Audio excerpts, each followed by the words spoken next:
Nais ko'y kunin natin yung larawan ng kamay. Kung paano dati nakakadaupang palad, abot kamay si Brother Lising.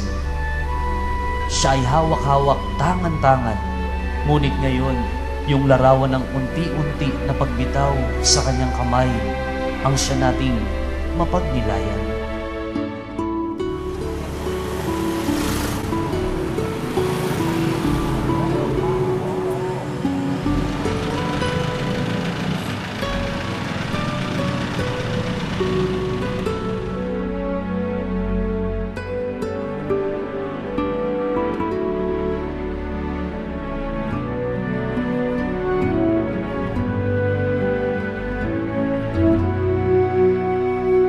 Ang mga kamay na iyan ni Brother Lising, ang siya namang hahawakan ng Panginoon. Ang siya namang inaabot ng Panginoon ngayon. Isang bagay siguro ang mamimiss ng simbahang ito, hindi lamang sa pagiging lay minister niya, pero isang bagay siguro ang nawala ang simbahang ito ay ang isang taong lagi nag-aalay ng bulaklak sa ating Panginoon.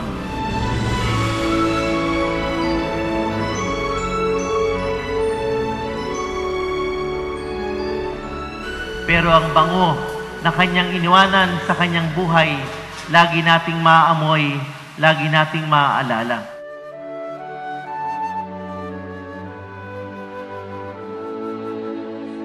Si Sir Pito Lising ay hindi lamang karaniwang naging mananampalataya ng ating parokya, naging Grand Knight ng Konseho ng Knights of Columbus, maging sa kanyang paging karaniwang member nito, ay nagpakita siya ng sigla, nagpakita siya ng mabuting ehemplo.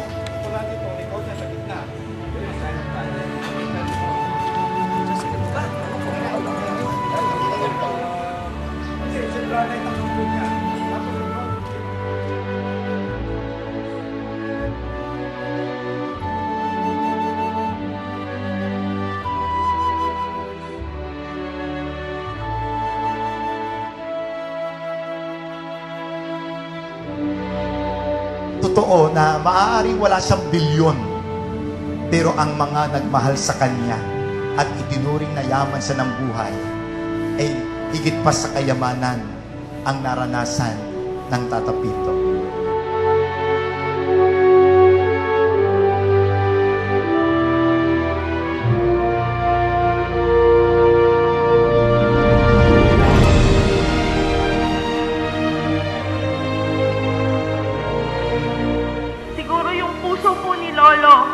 Napakalaki.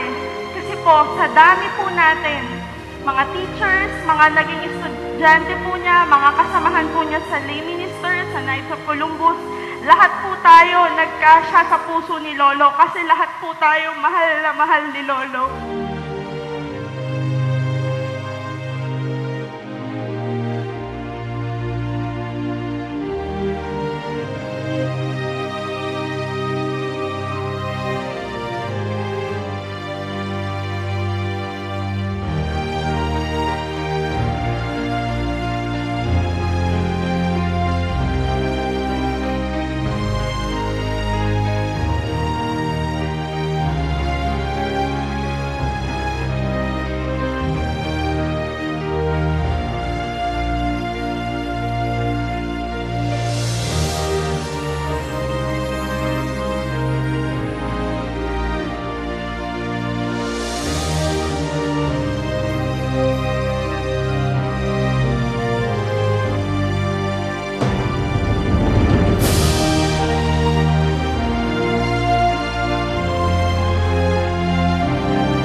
Naniniwala po ako una na ang mga kamay ni Brother Lising nagpahayag ng pag-ibig.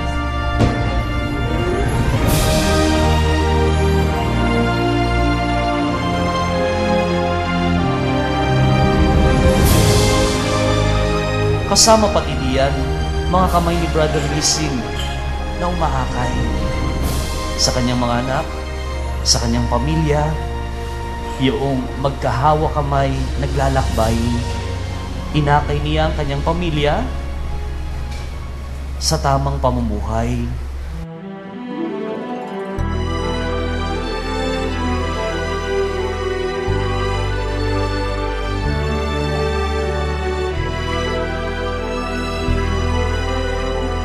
Tunay nga po ang ating Sir Knight Jose de Lising na isang kawalan sa ating orden, sa paglilingkod sa ating simbahan, sa mga gawaing apostolate na inyaatas sa atin ng ating Panginoon.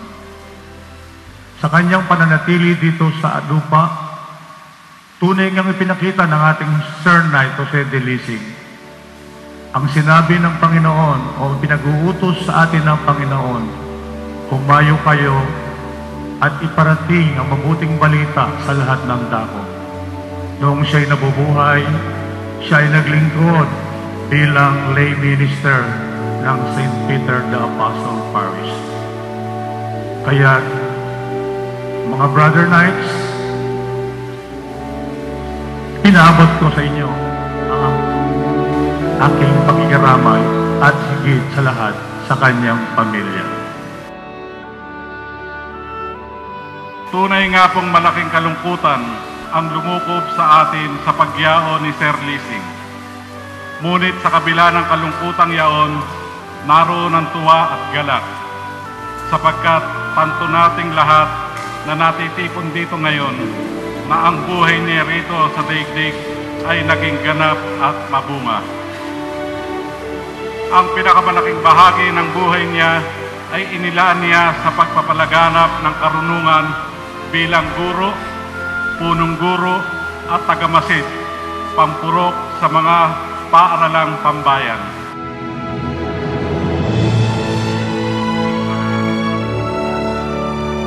Si Sir Lising ay hindi lamang isang huwaran, isa siyang inspirasyon. Isang inspirasyon lalo na sa ating nagsusumikap na tumahak sa landas ng kabutihan. Hindi lingid sa atin ang kanyang kahandaang mag-ambag ng kanyang malawak na kaalaman at karanasan sa anumang gawain. Hindi rin lingid sa atin ang kanyang malalim na debosyon sa Inang Maria, sa banal na Eucharistia at sa mga banal.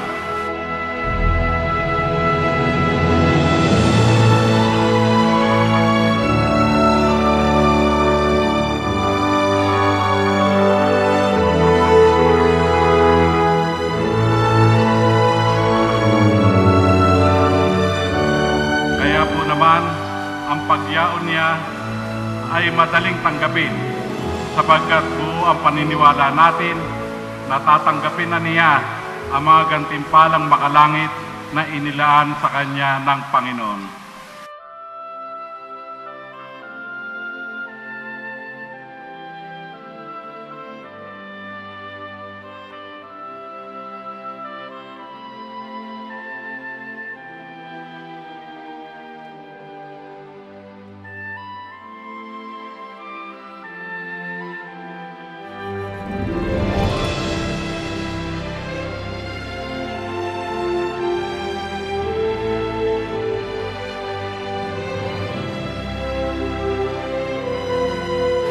Siguro po kung ang buhay ni Lolo gagawing pelikula o isang pelikula, baka po blockbuster na to. Kasi po sa dami po ng mga nangyari sa buhay ni Lolo at sa dami po ng nagmamahal sa kanya, panigurado po patok po yun sa takilya. For so many years, sabi nga, committee director ka. Alam mo na yun, sabi nga, 4th degree member ka rin. Sabi nga. At pakisabi sa kanila, lagi silang nasa aking dasal. At ito po ang isa, mabigat na hamon. Sana Star Council Award ulit.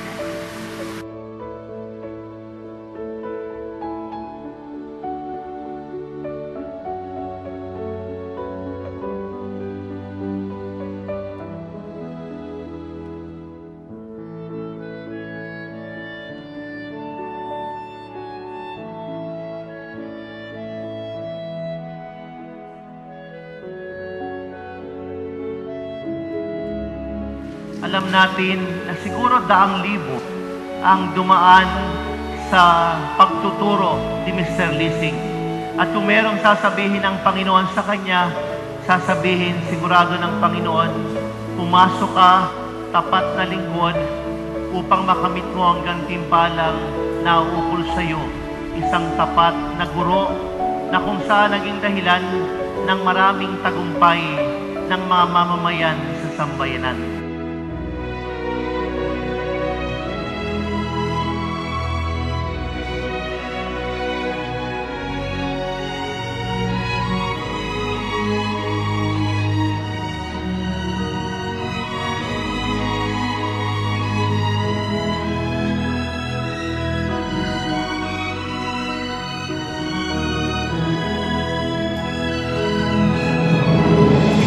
Lolo, kung nasan ka man, hindi ako magsasabi sa'yo ng goodbye. Kasi alam ko, nandiyan ka lang eh. Lolo, I'll keep in touch. Lolo, I love you. Salamat sa lahat. Mamimiss ka namin.